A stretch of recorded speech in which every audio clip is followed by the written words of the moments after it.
Good day and welcome back to the Vitality Project. I'm Dr. Bob. Really happy for you to join me. Thank you.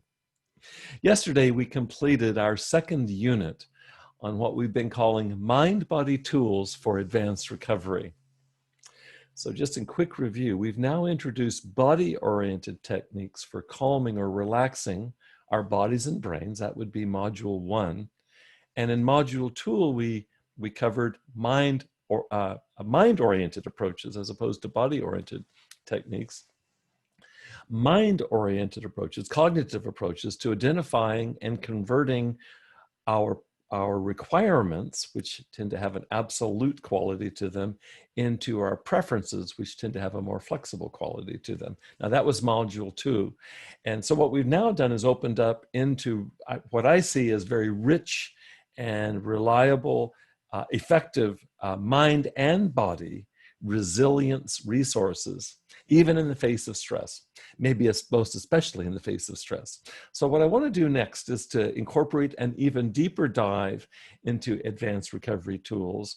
And we'll start by exploring in depth toxic shame, its impact on addictive behavior, including craving and relapse, as well as how we might move forward into even more profound mind and body healing of shame in our lives.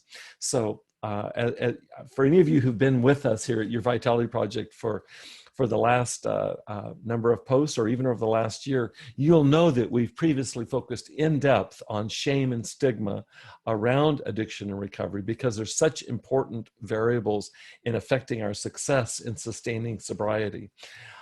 What I want to do in this next unit of our exploration is to introduce a newer language, one that I've not used before. It's based in hot off the press research coming out of the field of mind-body bridging, which is an approach that integrates cognitive and behavioral approaches to addressing addiction more broadly and shame and stigma more specifically. And one of the things that delights me about introducing you to this language that's beyond just ideas is that we'll actually be providing practical tools for beginning to dig out from any kind of shaming self-judgment that you yourself may have experienced. You'll have practical tools to deal with this, and I'm excited about that. Are you interested in hearing more? I sure hope so. For today, what I'd like to do is invite you to, once again, if you've been with me before, I want you to do something we've done before. And if you haven't, let's have you dive into this exercise for the first time. I'd like you to write out the definition of shame, which resonates most powerfully for you. How would you define, in your own words, shame? And once you've done that, I'd like to ask you to write out 2 examples of recent experiences of shame. Just write them out. And with each one of these examples separately, I want you to have a variety. That's why I'm asking you to do at least 2 examples here.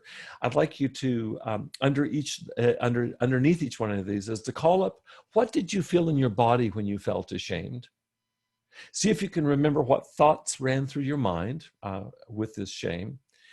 And finally, I want you to try to link in your own mind and experience how shame has related either more recently or maybe in the past to addictive craving and possibly relapses in your own life. This will be very useful to begin to have you thinking and kind of preparing yourself for where we go next. Our goal here is to help you manage shame. Our goal is to help you minimize shame. And as we move forward in this material, I believe that you'll find some tools provided that will be very useful. We'll be practicing them. We'll be troubleshooting together. I'm looking forward to you joining me in this next module. Let's see what you find with the homework exercise. We'll be back tomorrow and discuss it. I want to thank you for joining me, for spending part of your day with me here today at the Vitality Project. Please, between now and when I see you, stay safe and be well. And I look forward to our joining again together as we move forward here to find ways to manage and effectively even minimize shame.